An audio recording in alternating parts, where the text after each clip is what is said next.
उन्होंने अपने करियर की शुरुआत करी थी एज अ केमिस्ट्री टीचर, फिर उन्होंने अपने यूट्यूब चैनल की शुरुआत करी आज से कुछ साल पहले।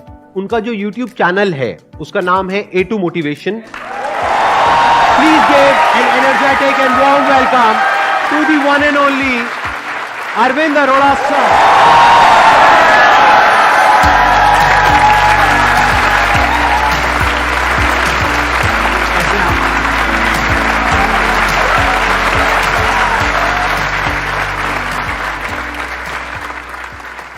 कितने लोग जानते हैं इनको?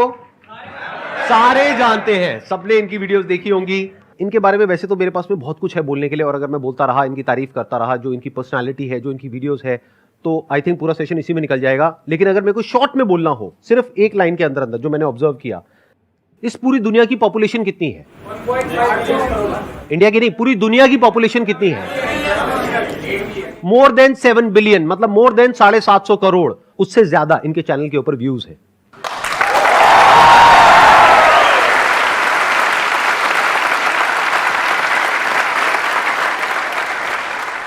मशहूर होने की ख्वाहिश अब नहीं है मेरी, संदीप सर जानते हैं, बस इतना काफी है।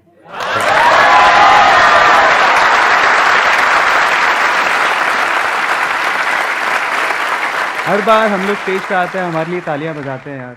मैं आपको लिटरली बताता हूँ, एक्चुअली हमारे होस्ट एंड मेरे फेवरेट, मैं जिनका खुद बहुत बड़ा फ़ैन हूँ, एक्चुअली हमें उनके लिए आज स्पेशली तालियां बजानी चाहिए।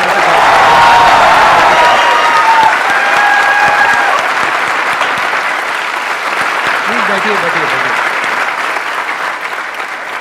आज लेकिन इनका दिन है, तो आप जो भी पूछना चाहते हैं इनसे प्लीज आप बैठिए। इनके सवालों से पहले मैं एक लास्ट बात, उस टाइम नर्वस था सर। हाँ। मेरी दिली इच्छा थी कि मैं आपको गले लगाऊं, मैं आप ढंग से आपको गले लगाऊं। सर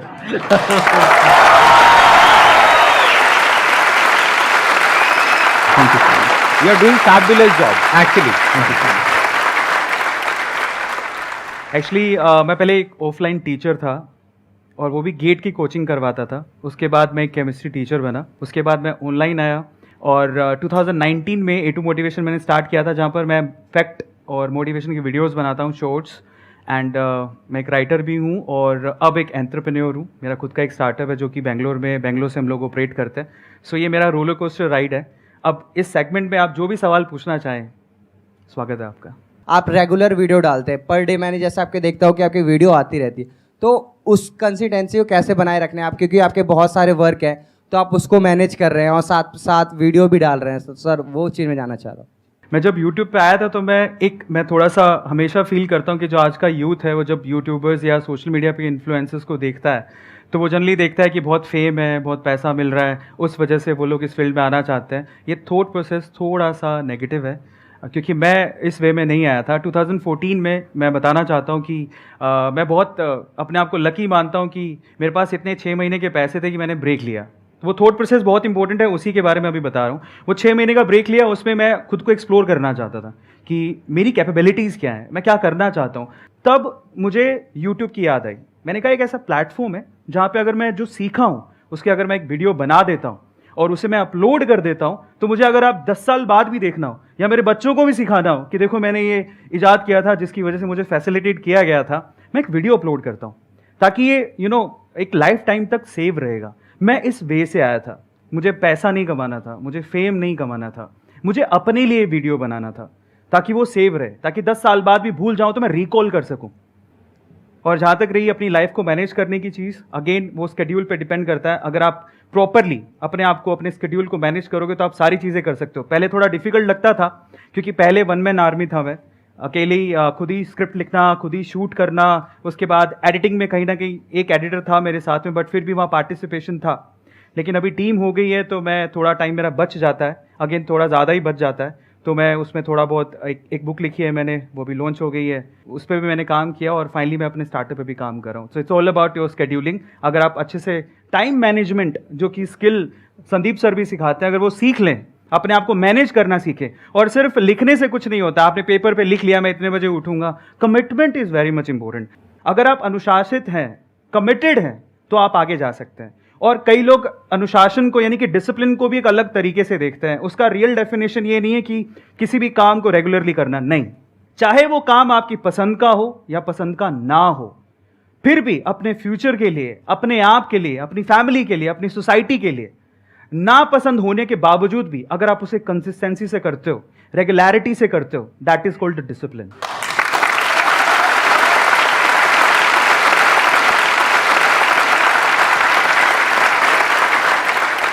मेरा एक छोटा सा सवाल है कि हम जैसे आर्टिस्ट लाइन या फिर हम यूट्यूब शुरू करते हैं तो अक्सर एक ब्रेकडाउन टाइम आता है। हर किसी की लाइफ में ये टाइम आया होगा या आएगा, जो स्टूडेंट है या उसकी लाइफ में अभी आएगा, तो बहुत डिमोटिवेशन होता है उस टाइम पे कि अरे हमारे साथ फैमिली भी सपोर्ट नहीं करती कि अरे ये क्या यूट्यूब शुरू कर दिया है ना। मतलब वो एक सोर्स नहीं मानते इसको, क्योंकि हर पेरेंट्स चाहता है कि हमारा बेटा डॉक्टर बने, इंजीनियर बने, ये बने वो। कभी कोई ये नहीं चाहता कि तुम जाओ आर्टिस्ट लाइन में, जाओ हीरो बनो, हीरोइन बनो। कोई सपोर्ट नहीं करता। तो how to charge your self? You know, आपने द परस्यूट ऑफ हैप्पीनेस अगर देखा हो तो वो हमेशा एक ही बात बोलते हैं, प्लीज प्रोटेक्ट योर ड्रीम्स। क्योंकि वो ड्रीम्स है ना, आपके लिए बहुत खास है, दुनिया के लिए नहीं है। उसको आपको खुद को प्रोटेक्ट करना है। अब उसके लिए आपको कुछ भी कीमत चुकानी पड़े, you have to do that. और इसी का नाम जिंदगी है। अप्स एंड डाउन्स तो आएंगे ही ना लाइफ में, लेकिन अगर आप उन अप्स एंड डाउन्स में अपने सपनों को खो दो, छोड़ दो, तो फिर सपने आपके पास आए ही क्यों हैं? बड़े सपने देखने हैं तो कीमत चुकानी पड़ती है, और वो आपको चुकानी चाहिए। उसके लिए कुछ भी देना पड़े, you have to give your self as well. मेरा ऐसा मानना है। एक्सेलेंट।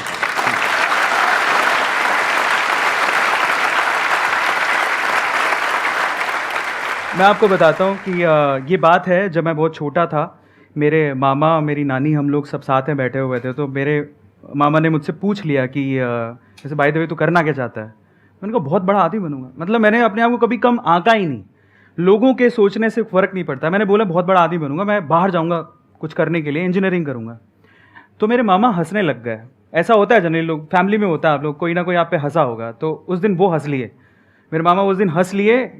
काश वो ना हंसे होते तो आज मुझे यहाँ ना देख रहे होते, पर हंस लिए। तो अच्छा है ना। तो अच्छा, तो हंसते मुझे बोले कि एक्चुअली मेरे जो फादर हैं वो शॉपकीपर हैं सर, बहुत छोटी सी दुकान है। तो मेरे मामा ने मुझसे उस दिन जो स्टेटमेंट कहा, वो मेरा one of life changing moment है। ही वो सेइंग कि मैं तेरे पापा को जानता हूँ, तू कल भी दुकान पे बैठता था, क्योंकि मैं 7 साल की उम्र से दुकान पे बैठ रहा था, कि तू कल भी दुकान पे बैठता था, आज भी दुकान पे बैठता है और कल भी दुकान पे बैठेगा। मैं मन में क्या सोच रहा था पता है? मैं बहुत छोटा था, मैं मन में क्या सोच रहा था, यार इसने मेरा भविष्य लिख दिया। कमाल है, मतलब प्रेडिक्ट कर दिया। अब ये भविष्य ऐसा होना नहीं चाहिए, उसकी जिम्मेदारी मेरी है, उसको तो बदल के रहूंगा।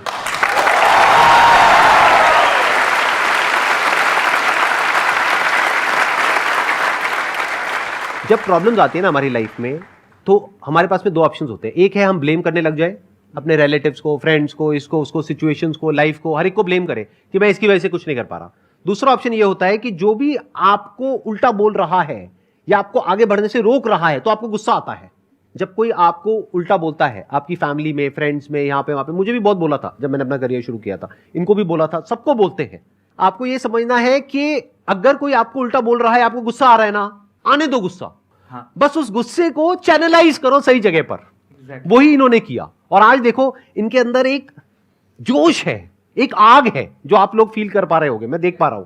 वो आग क्यों है? वो वहीं से लगी थी आग, वो जो आपके मामा जी ने वो बोला था। वीडियो में कोई प्रॉब्लम तो नहीं है ना? नहीं, बिल्कुल नहीं, बिल्कुल। हाँ ठीक है, नमस्ते मामा जी।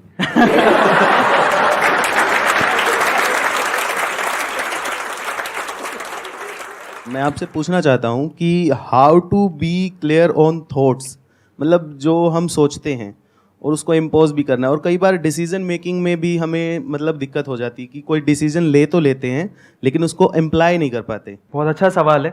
क्लैरिटी में एग्जांपल देता हूँ, ज़्यादा इंपॉर्टेंट है। मेरे फादर मुझे जाने नहीं देना चाहते थे बाहर। मैं इकलौता था, शॉप थी, उनको ये था कि संभालेगा कौन। तो हमेशा जब भी मैं बाहर जाने की बात करता था तो वो कहते थे कि नहीं, पॉसिबल नहीं है। जैसे भी जिद करके मैं निकला बाहर, क्योंकि फादर का कहना था कि भी 2 सिस्टर हैं, शॉप पे कौन बैठेगा, उनकी शादी भी करनी है, जो होता है नॉर्मल फैमिलीज़ में। पर फिर भी लड़ वड़ के साइन करवाया, एजुकेशन लोन लिया, निकले बाहर। अब क्यों गए थे ज़रा समझने की ज़रूरत है। विजन ये था कि मुझे फैमिली को प्रूफ करना है। मेरे मामा जी ने कहा कि भैया तो कुछ कर नहीं सकता, मेहनत करके सिलेक्शन हुआ है। पापा ने एजुकेशन लोन पे साइन करने तक से मना कर दिया था, फिर भी जिद करवा के किया। क्यों किया? वो इंपॉर्टेंट था कि मुझे मेरी लाइफ में कुछ करना था, मुझे इंजीनियरिंग करनी थी। अब क्लैरिटी थॉट क्या है ज़रा समझते हैं। यहाँ से मुझे मेरा करियर बिल्ड करना है, बहुत कुछ पीछे सुन के आया हूँ और बहुत कुछ लोगों को बताना है और प्रूफ करना है, लेकिन जब मुझे मौका मिला तो मैं भी बहक गया। जब बाहर निकला मैं तैयारी करने के लिए सर, तो अगेन पता नहीं कैसे बताऊं, बट वहाँ पे एक लड़की थी। बाहर जाने के बाद जब हवा लग जाती है, फ्री हो जाता है इंसान, उसी की तरफ दौड़ता है। तो मेरे साथ सेम हुआ। उनको जब पहली बार देखा मैंने तो बस दिल के तार बज गए, पता नहीं क्या हुआ। पर एक बात मैं बोलता हूँ यहाँ पे, अगेन करने कुछ और आया था, पढ़ाई करने आया था, तैयारी करने आया था ताकि मेरा कॉलेज में सिलेक्शन हो, लेकिन वहाँ पर इस चीज़ में अगेन साइड में हो गए, डाइवर्ट हो गए। बिकॉज उस टाइम पे क्या मुझे एनर्जी बहुत थी, जैसे आज आप फील कर रहे हो इससे 10 गुना ज़्यादा थी। मुझे ऐसा लगता था मैं बहुत कुछ कर सकता हूँ, लेकिन वो जो एनर्जी होती है उस टाइम पे स्कैटर्ड होती है, इस वजह से आप बहक जाते हो। लेकिन उसे अलाइन करना बहुत ज़रूरी है और उसके लिए एक पर्सन चाहिए जो आपको समझ सके। तो मुझे लगता था कि यार ये मेरी फ्यूचर वाइफ हो सकती है, ऐसा करके। यस। जिन लड़कों को प्रॉब्लम होती है ना, जिनको लव एट फर्स्ट साइट हो जाता है, उनसे ना मैं आपको एक सवाल पूछता हूँ। सवाल ये है कि जिस मोहतरमा के ख्यालों में आप 24 घंटे मशरूक हैं, जिस मोहतरमा के ख्यालों में आप 24 घंटे मशरूक हैं, वो सिर्फ आप ही की है, इसका कोई प्रूफ है?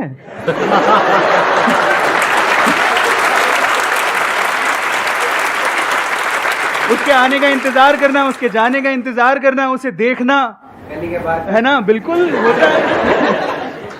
6 महीने मैंने खराब कर दिया, कुछ पढ़ाई नहीं की, मैं भूल गया मैं क्या छोड़ के आया हूं, किन बातों को यार प्रूफ करने के लिए छोड़ के आया हूं, यार वो सब भूल गया मैं। गलत बात है, पर बहक गया, कुछ नहीं कर सकता था। तो मैं उनके पास गया और जाके मैंने उनको बोला, मैंने कोई आई लव यू कुछ नहीं बोला, स्ट्रेट फॉरवर्ड बता रहा हूँ।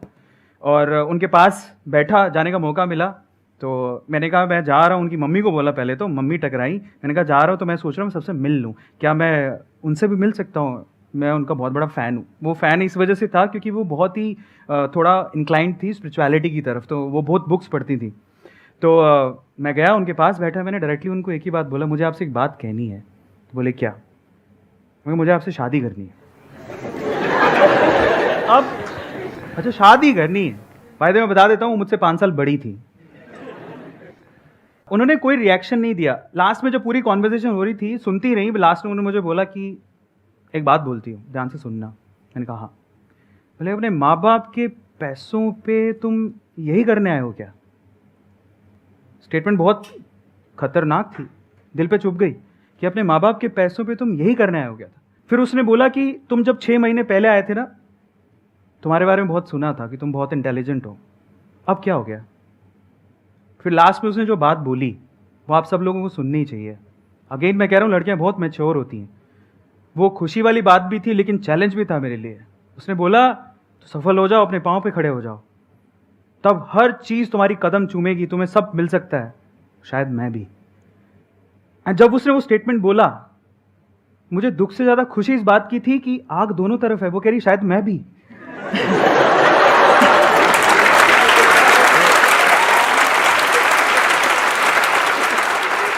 आज वो मेरे साथ है और मेरी सफलता में उसका पूरा हाथ है।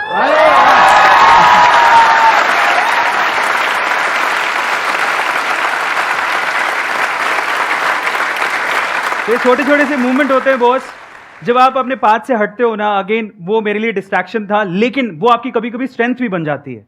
अगर मैं सीधे चले जाता, ठीक है, मन में रख के, पर वो मैंने वो रिस्क उठाया। रिस्क है तो इश्क है। रिस्क उठाया तो सामने से स्टेटमेंट आया, समझ में आया कि हमें करना क्या है, फाइनली उसी पाथ पे दोबारा आ गए। तो आपकी लाइफ बनती है, बिगड़ती है आपके आसपास के लोगों से जो आप चूज करते हो। और अगर आपकी चॉइस सही है तो आपकी ज़िंदगी बन सकती है और बहुत बेहतर बन सकती है। और उसने मेरी ज़िंदगी को बहुत बेहतर बनाया है, जो आपके सामने मैं हूँ।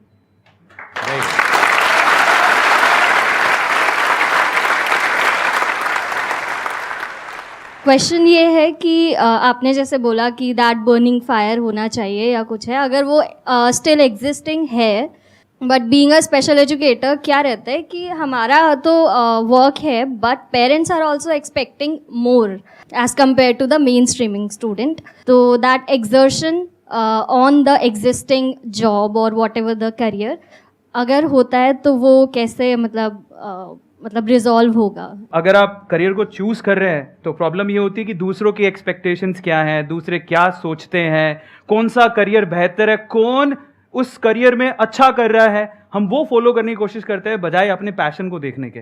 मैं बड़ा खुश हूं इन्होंने कहा कि मैंने उस करियर को चूज किया, जनरली लोग जाते नहीं है। बहुत बढ़िया बात है यार, मानना पड़ेगा, बिकॉज आप लोग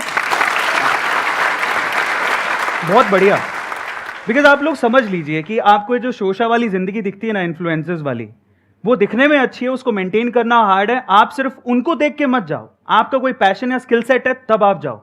और इंडिया को सिर्फ इन्फ्लुएंसर्स की जरूरत नहीं है, बाय द वे। हमें बहुत सारे फील्ड में, हमारे इंडिया में यूथ बहुत अमेजिंग है, बहुत। लेकिन प्रॉब्लम क्या है, सोशल मीडिया पे दिखता है तो हम फॉलो करने लगते हैं, अपने पैशन को भूल जाते हैं, या आपका जो स्किल सेट है, जो आप जिस चीज के लिए बने हो, वो भूल जाते हैं। करियर पे ध्यान रखिए, अपने करियर को चूज करने के लिए, दूसरों को दिखाने के लिए या दूसरों के एप्रिसिएशन के लिए करियर को चूज मत करो, या दूसरों के एक्सपेक्टेशंस पर खरे उतरने के लिए अपने करियर को चूज मत करो बॉस। अगेन कह रहा हूं, जिंदगी आपकी है, सपने आपके हैं, आप अपने हिसाब से अपने करियर को चूज करिए। आपका पैशन क्या है, आपकी पॉजिटिविटी क्या है, आपके कैलिबर्स क्या है, उसके हिसाब से अपने करियर को चूज करना बहुत जरूरी है।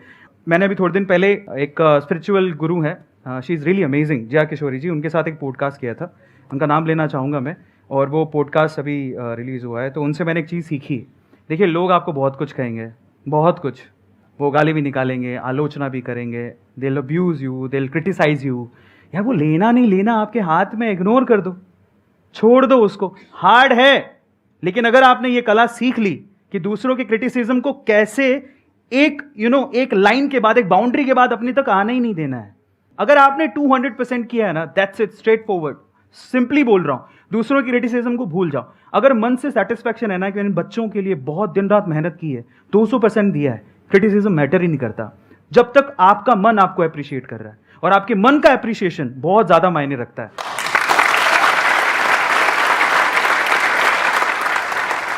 आप अपनी तरफ से ईमानदारी से अपना काम कर रहे हैं। आप किसके लिए कर रहे हैं? आप अल्टीमेटली उन बच्चों के लिए कर रहे हैं ना। अब उनके जो पेरेंट्स हैं वो नहीं समझ रहे, वो आ करके आपको उल्टा बोल करके जा रहे हैं, तो आपको गुस्सा आएगा। आपकी जगह मैं होऊंगा, कोई भी होगा, उसको गुस्सा आएगा। किसको नहीं आएगा?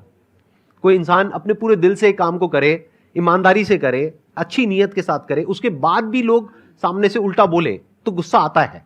आई अंडरस्टैंड, बट इस गुस्से को यूज करिए उन बच्चों की लाइफ को और बेटर बनाने में। जैसे जब मैंने अपने सेशंस करने शुरू करे थे तो बहुत लोगों ने बहुत तरह से क्रिटिसाइज किया, मेरे को किया, इनको भी किया होगा, आई एम 100% श्योर। तो वो जो क्रिटिसिज्म है उसको मैंने यूज किया कि लोग उल्टा बोल रहे हैं ना, इसका मतलब कुछ उसमें सच्चाई भी है और कुछ झूठ भी है। तो पहले तो उसको फर्क किया, फिर जो सच्चाई है उसको यूज किया कि हाँ, आप जो कह रहे हो बात में उसमें थोड़ा तो दम है, कोई बात नहीं, अभी ये कमी है ना, इसको बेटर करता हूं, इसको इंप्रूव करता हूं, और बेटर करता हूं, और बेटर और बेटर और बेटर। अब वो 100% तो कभी भी नहीं हो सकता, मतलब ऐसा कभी नहीं हो सकता कि 100% पेरेंट्स आपके पास आकर के आपकी तारीफ करने लग जाए, ऐसा नहीं हो सकता। बट अब आपका टारगेट क्या होना चाहिए? 10 में से 9 उल्टा बोलते हैं, एक अच्छा बोलता है। आपका होना चाहिए इस 10 में से 5 लोग आए और दिल से आकर के आपको थैंक्स करें। तो उसके लिए क्या करना पड़ेगा? आपको और एफर्ट करना पड़ेगा, जो अभी कर रहे हो उससे और ज्यादा करना पड़ेगा, अपनी स्किल को और अपग्रेड करना पड़ेगा। अब वो आप क्या करोगे, कैसे करोगे, वो आपको पता है, क्योंकि वो आपकी लाइन है, हमें नहीं पता है।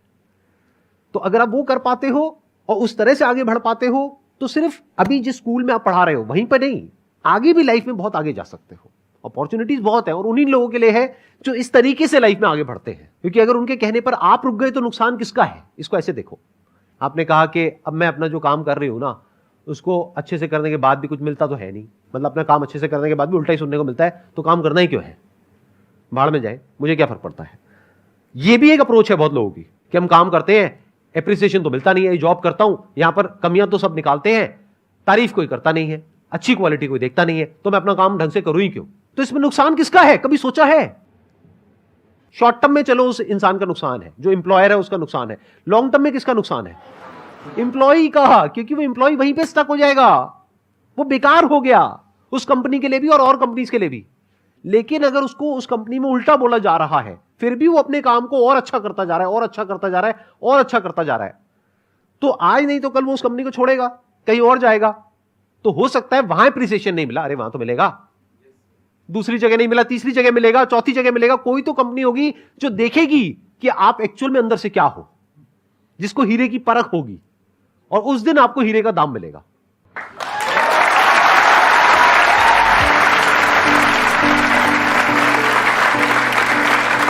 It was really a pleasure meeting you and pleasure talking to you. Thank you so much for coming. It means a lot to me Thank you so much. and to everybody here. Thank you so much.